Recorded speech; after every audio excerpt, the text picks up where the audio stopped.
S3 saya di Jepang, di Niigata, itu adalah 5 top universitas terbaik. Lanjutkan pendidikan saya di Bologna University dengan Advanced Cardiac Intervention, pemasangan alat pasu jantung. Yang waktu itu di Indonesia belum ada ahlinya. Ke California, dan alhamdulillah di sana kami menghasilkan 2 paten. Saya terdeteksi oleh pemerintah Amerika sebagai national interest, diberi penghargaan yang disebut dengan extraordinary. Bismillahirrahmanirrahim. Assalamualaikum warahmatullahi Geser ke sana merokok. Waalaikumsalam warahmatullahi wabarakatuh. PhD. Beliau adalah alumni HMI yang alumni KHMI-nya nggak bisa diragukan lagi karena beliau yang betul-betul aktivis HMI, hingga beliau dulu pernah menjadi pengurus PBHMI, hingga kemudian pernah menjadi kandidat yang nyaris menang di Kongres Jambi tahun 1929. Punya izin tinggal di Amerika karena kemampuan keilmuannya. Tapi beliau sekarang kembali lagi ke Indonesia dan sudah dilantik oleh Presiden Jokowi sebagai Dewan Konsul Kedokteran Indonesia. Terima kasih kehadirannya Bang, dan ini adalah geraha kami. Ada presidium majelis wilayah, di situ ada Mas Bawon. Mas Bawon itu presidium yang sudah 2 periode, dulu presidium, sekarang presidium lagi. Kok sudah 2 periode? Masih 2 periode. Masih 2 periode. Dan kalau mau bisa 3 periode. Bisa. Kalau ada artinya dirubah nanti digunakan. Batasan. Terus kemudian ada Agus ini presidium juga, dulu sekjen. Dan ada Cak Muhyiddin, beliau adalah Dewan Penasihat kita di majelis wilayah. Tinggi posisinya dia, nasihat. Bendahara umum kita, Mas Junaidi, lalu ada Mas Imron, ada Mas Fatur, ada adik-adik kita ini dari Kedokteran School-nya. Saya terlalu panjang untuk saya bacakan. Biar orang ceritakan kali ya. Tapi itu sekilas untuk menggambarkan bahwa sosok beliau betul-betul ilmuwan, biomedik, kemudian pendidik, dan pengajar di beberapa universitas ternama di dunia, terutama di Amerika. Monggo waktu dan tempat kami persilakan kepada Abang. Terima kasih ya. Bismillahirrahmanirrahim. Assalamualaikum warahmatullahi wabarakatuh. Waalaikumsalam warahmatullahi wabarakatuh. Majelis kami Jawa Timur yang saya sangat hormati. Kita sebagai untuk acara silaturahmi pada malam hari ini tentu sangat berkah. Amin. Saya ingin berbagi sebetulnya kenangan, bukan hanya pengalaman, tapi kenangan. Sebagai seorang yang tentu di dalam darahnya mungkin seandainya ada warna hijau dan hitam, pasti warnanya seperti dua itu. Jadi kita sebagai berkarir di HMI, mulai dari ketua komisariat, ketua korkom, ketua cabang, ketua batko, sampai terakhir ketua 1 PB HMI. Jadi ribuan kali pengkaderan saya ikutin, dan saya yakin juga ribuan kader yang telah saya ceramahi kan gitu. Singkat cerita, perjalanan yang paling prinsip dalam hidup ini adalah bagaimana kita memaknai pengalaman masa lalu itu sebagai modal yang sangat berharga untuk masa depan. Karena ternyata semua yang terjadi dalam hidup ini semuanya adalah berkah, rezeki yang Allah berikan kepada kita.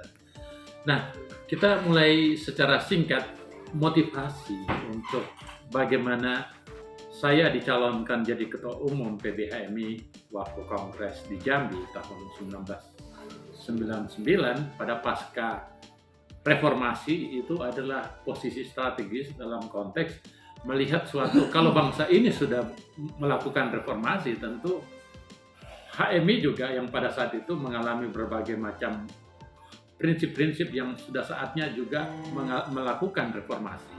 Ada 3 yang saya bawa saat itu adalah bagaimana profesionalisme kader HMI itu harus menjadi kunci. Yang kedua, pada saat fase pasca reformasi, kepentingan-kepentingan politik sangat kuat, di mana itu sangat berbahaya terhadap independensi HMI. Oleh karena itu, pilar independensi saya kedepankan juga. Dan yang terakhir, HMI sudah puluhan tahun, hampir seusia dengan Republik Indonesia. Saatnya juga mengedepankan posisi internasionalisme. Nah, ketiga visi itu saya bawa dalam sebuah kongres, dan itu terbaca bahwa mayoritas cabang itu memilih saya waktu itu. Maknanya bahwa elit-elitnya HMI secara mayoritas menerima visi dan misi tersebut. Sedangkan dalam aspek politiknya kita berbicara lain. Nah, mengenai perjalanan saya ke berbagai negara, itu saya anggap sebagai sebuah hijrah. Hijrah dari konteks apa yang terjadi di Indonesia untuk kita bisa rasakan pengembangan diri kita untuk yang lebih besar.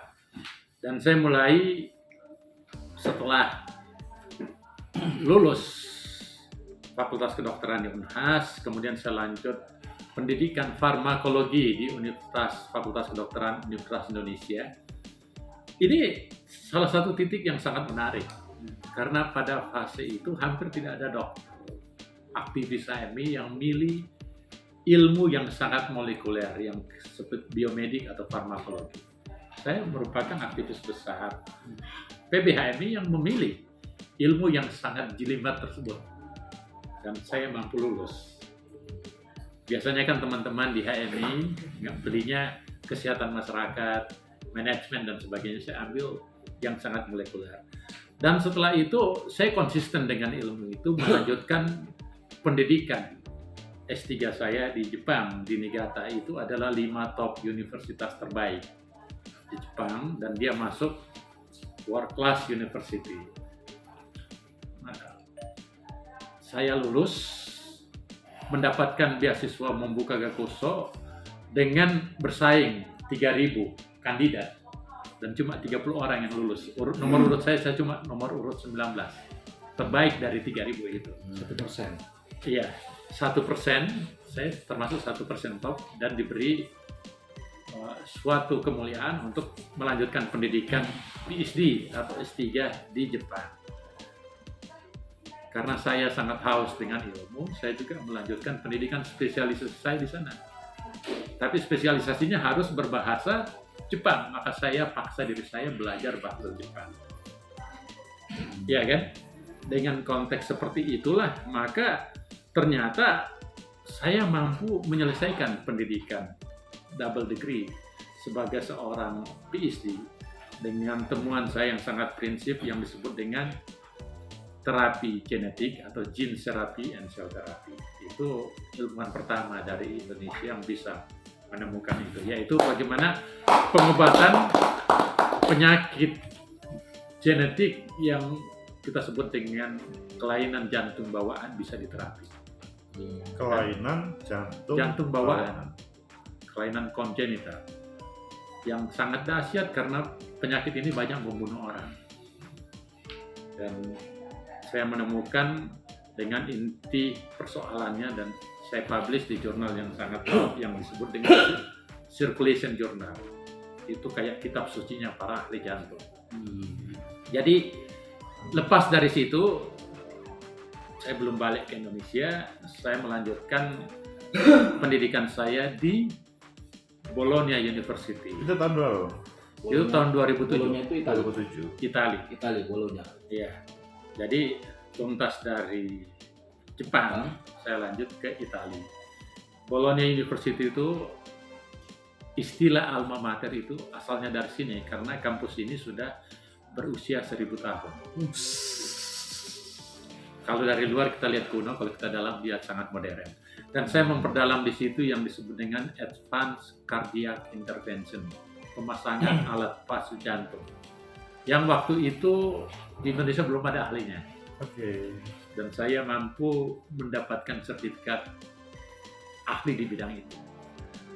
Nah, setelah itu saya dapat ke Bologna itu berkat biaya dari Kementerian Pendidikan, Riset dan Teknologi Jepang yang disebut dengan JSPS.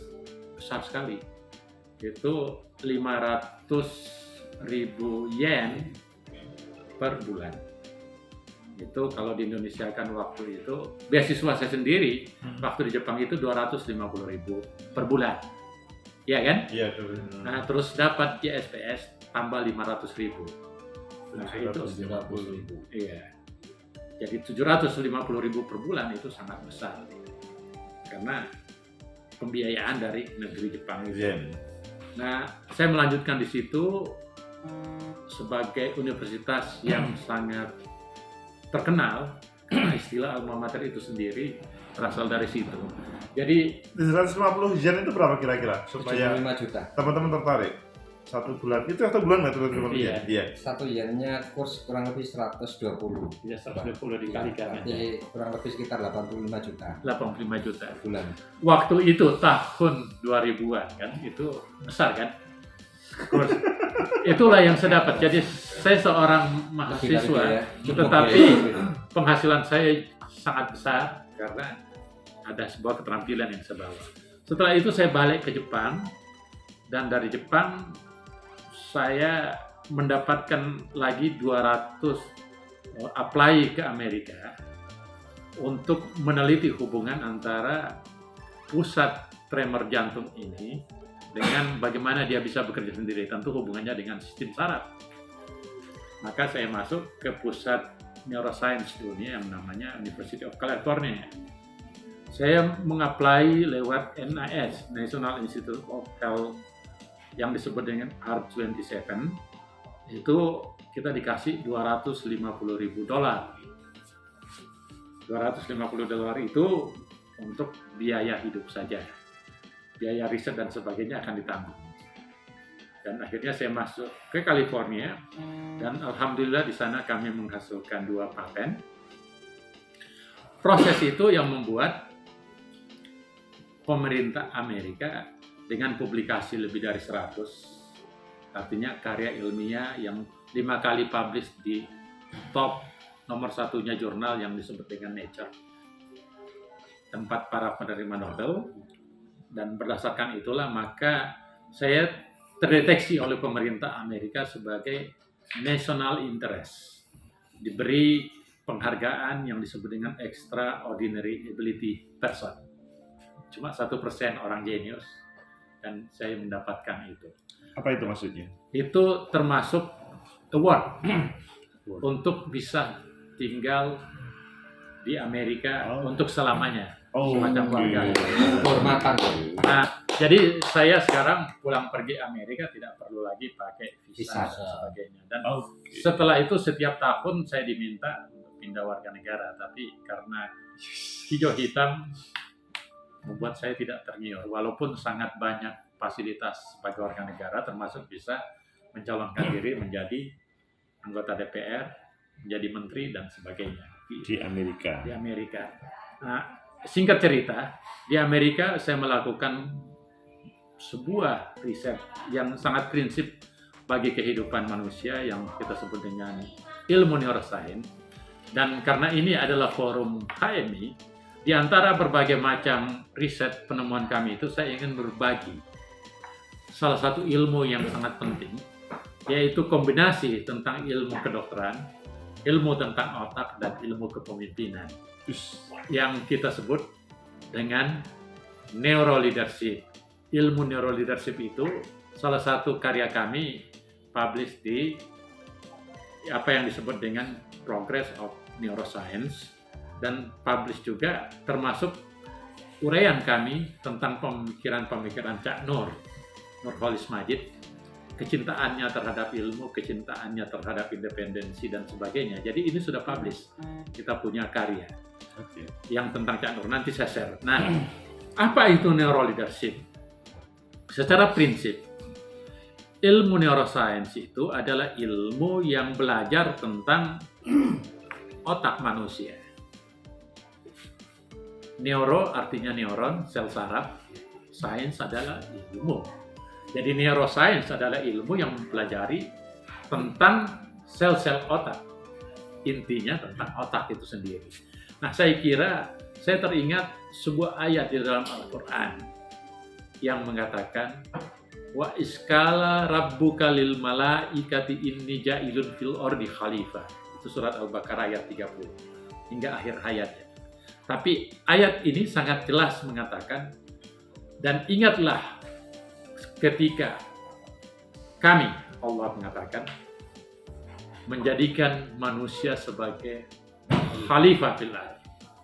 Kenapa manusia yang dijadikan khalifah?